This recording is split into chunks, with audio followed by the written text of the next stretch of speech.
dry. Do you know I'm looking? And I can't help but smile.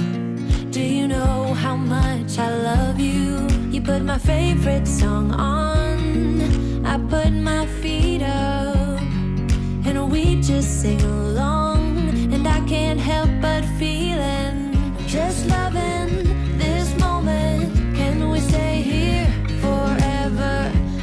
Hi everyone, this weekend What's for Dinner will be a little bit different because Bill and I did decide to leave for the weekend. Of course, our first stop for eating was a Mexican restaurant. It was a very small restaurant and they had really good food. I had a tamale, we shared some beans and rice, and he had the fajitas, of course. We didn't go far from home, but it surely did feel like a different world. That night we went to an old-timey movie theater and caught a show. I guess we forgot how uncomfortable and small the old movie theater seats are. The next morning we hit a diner, the first one that we saw when we drove into town, and were very surprised at the food that we received there. I got the corned beef hash skillet, we shared some bacon, he got the country fried steak and hash browns with eggs, and it was the type of place where they offer you pancakes or toast. So yeah, there's so much food, oh my goodness. After enjoying some time and relaxation in our room and utilizing our hot tub, we were back on the road again to do some shopping. We went to Shipshewana, Indiana to do some shopping and to have some delicious Amish food.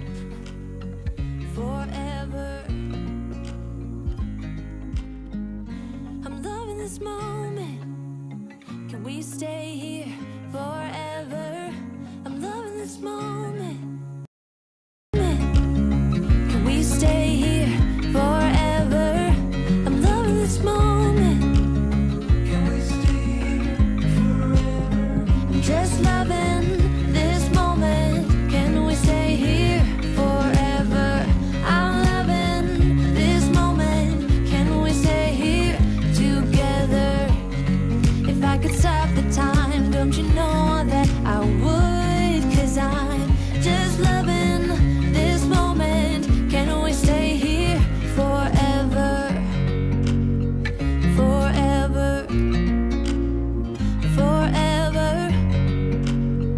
Forever. I watch you as you drive. Do you know I'm looking? Bill's always drawn to the meats and cheeses whenever we go anywhere like this. And then it seems like I'm always drawn to the jams and jellies and the bakery items. I had apple pie on the mind that day and didn't want a whole pie. If I could have found a half of a Dutch apple pie, it would have been mine, but they didn't have any. So for dinner that night, we went to the Essenhaus and had the buffet, and this was the best fried chicken ever. Although I think I could have just sat at the table and ate apple butter and rolls all night. I have a plate of food here with some green beans, some homemade noodles, some dressing, some mashed potatoes, and beef and chicken, of course. And I could not eat all of this food. I wish I could have. It was so good, but I got full. I just couldn't do it.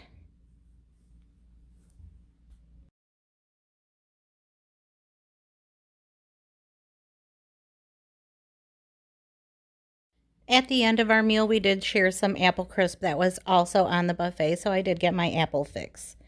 And in the gift shops, I did find a Amish Christmas cookbook that I bought and brought back to the hotel. So that was my relaxing reading for the evening in the hotel. And I really like this cookbook, so I'm really looking forward to making some of the recipes out of this book. They are all pretty simple and they sound like they're going to be just so good. I don't like to follow many recipes. If you've watched my channel, you know I'm kind of a wing it type of girl, but I think I can do this one. There isn't a lot of steps and there's not a lot of reading and measuring. So I'm really looking forward to that. And maybe, just maybe, if I follow the recipe correctly, the food will taste just as good as what we got while we were on our little getaway. Sunday morning, we got home pretty early because of the time change. And I made some bacon and got that ready for dinner for that night. I just cooked it ahead of time. And then for dinner, I just decided to whip up a pot of potato soup to go with these bacon sandwiches that I had in my head that we would have with the soup. So I just used some diced hash browns this time just to make it easier. I was really not feeling well. I think that we just overindulged while we were gone for the weekend, and I had a tummy ache and was feeling a little tired. So you know how it goes when you're away and having fun, and then you come home and you're just tired. So that was all. And so I just decided that I would take some shortcuts and make this potato soup by just basically throwing a bunch of crap into the pan and seeing what happens. So I have a chopped up onion, a bag of hash browns, some chicken bouillon base, a pack of diced ham. What else? There is also some minced garlic. There's a tablespoon of minced garlic and a tablespoon of the chicken bouillon. I then added 2 mugs of water. Yeah, that's how I measure, I guess. So the point is, you just want to get some water into the pot. And since these potatoes are already pretty much cooked ahead of time and then frozen, I knew that all I would basically have to do is get them heated back up. So I'm just going to use this water and this chicken base as a broth for this potato soup. And here I'm just picking out a dark piece of the potato that made it into the soup pan. And what am I doing here? What do I got going on? So I have diced ham, potatoes, chicken base, and garlic and salt, I believe, so far. Then I am going to start adding some other surprise elements. The first one being some dried chives, because I did not have anything fresh in the house. So I'm just going to sprinkle in some of these dried chives, and it's going to give it a little bit of color, a little bit of flavor. I did do a grocery order, but I didn't have it at this time. So the meals are for Sunday were just kind of, whatever, because I didn't have much out of the freezer, didn't think that far ahead, and so I think I did pretty good.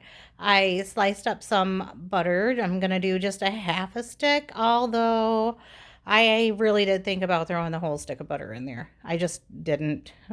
I'm always extra like that. So I reined it in and was like, whoa, girl, don't do it. At this point, everything was still pretty cold in the pot. I did have the eye on trying to get it to warm up, but my stove has its own personality and does what it wants. So the next ingredient that I'm adding is this onion and chive. I think that's what it was, the flavor of cream cheese spread. I bought this to go on bagels, but I just really didn't care for it that much. I mean, I like it, but just knew I wasn't going to eat it very fast. And then the reason that I decided to use chicken stock as part of the soup base was because this was all the milk that we had. So here I am just adding some milk to this you got to have milk in your potato soup, right? So I'm mixing in that cream cheese. I think that it's going to give it a good flavor and consistency. It's cheese, so it's got to be good, right? So whenever I have something like this, like a flavored cream cheese that I know I'm not going to use up for a really long time and possibly end up throwing away, then I'll start to brainstorm a little, like, what can I use this in? And so luckily I'm hoping and thinking that this will be just fine in this potato soup. I guess I feel confident taking my chance on this potato soup because I know I have so much bacon for those bacon sandwiches. So the family will be happy either way. And so next I'm throwing in some cheddar cheese, about a handful and a half of cheddar cheese, and I'm just going to mix that in. And finally, my stove is finally heating up. I have such an old stove, it takes it forever to heat up. And then if you turn it down just slightly, it's like you turned it off, and then it takes forever for it to heat back up again. So I just am hanging in there with my old stove and letting it die slowly and just, whoa, I don't know if you wanted to see the soup that close up, but there it is. I'm not sure what I'm doing here. Well, I have to have black pepper in my potato soup. My grandpa always used lots of black pepper and a whole stick of butter in his potato soup. And in my opinion, he made the best potato soup ever. I mean, he didn't add all the stuff that I just did. His was pretty basic and simple, and sometimes that is better. So I hope I didn't just make a mess by putting all of this stuff into my potato soup. And then also, I'm a little worried about the hash browns. I did let them thaw out before I started cooking, and hopefully that helps with the texture and the taste of those hash browns. I do like regular real potatoes when I'm making potato soup the best, but this is not a typical Sunday. On a typical Sunday, I don't mind doing a little extra cooking, but I was just tired this weekend and we had a lot of fun while we were out. So I just want to take it easy for the rest of the night before it's time to get back to work and enjoy being home and doing some prep for the week. And here's the finished potato soup, and I didn't need to worry about a thing. This soup turned out absolutely delicious. It was so flavorful. You could taste the onions and the chives and that bacon and the cheese and the butter. I mean, I could just go on and on. It was so good. And it was so comforting because I didn't feel well this day. And I just had my bacon crumbled on top. The guys had their bacon sandwich. And that's all I have for you this time for this weekend of meals. I'm so glad that you stopped by to watch my video. Please consider hitting the subscribe button. Thank you, and bye for now.